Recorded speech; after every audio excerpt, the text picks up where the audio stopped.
Hello and welcome to the channel. My name is Sean Huggins and this is Europe with Hugs. Thank you so much for being here. I am an American looking to learn more about life in Europe through watching silly videos and stuff on the internet with you guys. And today I have a very fun video planned. Check this out. Camera's blocking. This is, bam!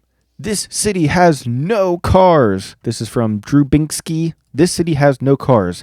Venice, Italy. Check out the original video linked in the description as always. But let's see what's going on with Venice, Italy. I've never been there. I've been to Italy before a few times. Actually, I lived in Italy for a couple of months when I was studying in university. But that was in Rome, and I never have been to Venice. So this should be fun. Let's hop straight into it. Welcome in Venice. This is the city without cars. Ooh. Isn't it like going underwater or something? Isn't it like sinking into the ocean? Like I know that it's like built above water or whatever, but isn't it like aren't the oceans rising and it's like about to go underwater or something like that?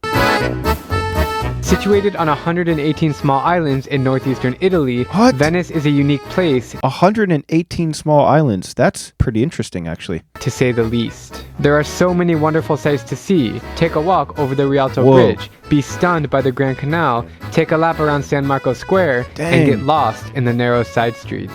I'm short and I can touch both sides with my hands.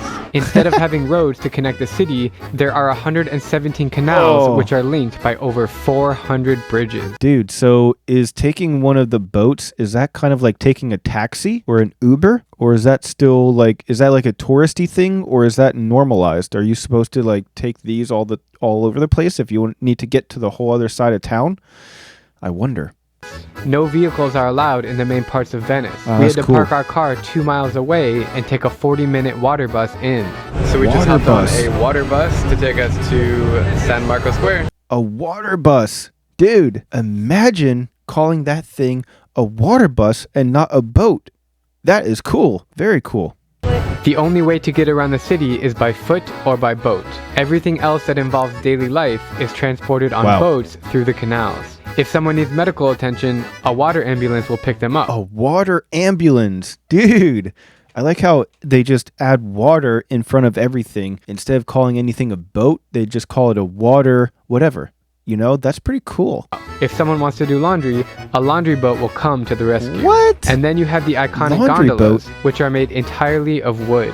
Taking a ride on one is really expensive, like $120 for 40 minutes, but it's absolutely worth it for an experience that you can What only the get frick? in Venice. What's up everyone? We are riding on the famous gondola ride in Venice. Cost 100 euros, but who cares? It's worth it.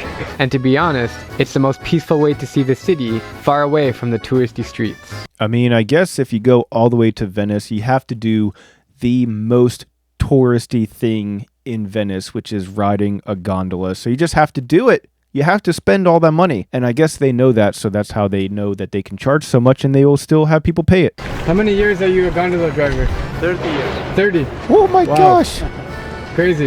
Yes. So if you ask me, Venice is one of I wonder like if they make good money as a gondola person, driver, pilot, captain, whatever the word is, a tour guide, gondola guide. I wonder if they make good money. the most unique cities in the world, and it was great to be back here again. Wow, that's awesome. All right, we are wrapping up our day here in Venice. We're heading out. In all honesty, it's a great place to see for a couple hours, but there are literally so many tourists that it gets a little bit annoying. So kind of excited to get out of here. I'll definitely be back here sometime in my Interesting. life. But as for now, we are heading to Slovenia. Wow, dude, that was awesome little quick video today. It's interesting that he said there were too many tourists at one point. I could see how if you're on this little island or group of islands and everybody wants to go to this one specific area of Venice, the downtown area where all the little islands are connected together, I could see how that would be very claustrophobic, especially with those tiny little alleyways. But I mean, come on, it still looks awesome. Add it to the bucket list, add it to the list of places that I need to go at some point in my life for sure. Preferably before it's underwater. Hopefully. But anyways, that's all the time that I have for today. So I hope that you guys enjoyed. Thank you guys so much for being here. And as always, I'll see you guys next time. Peace.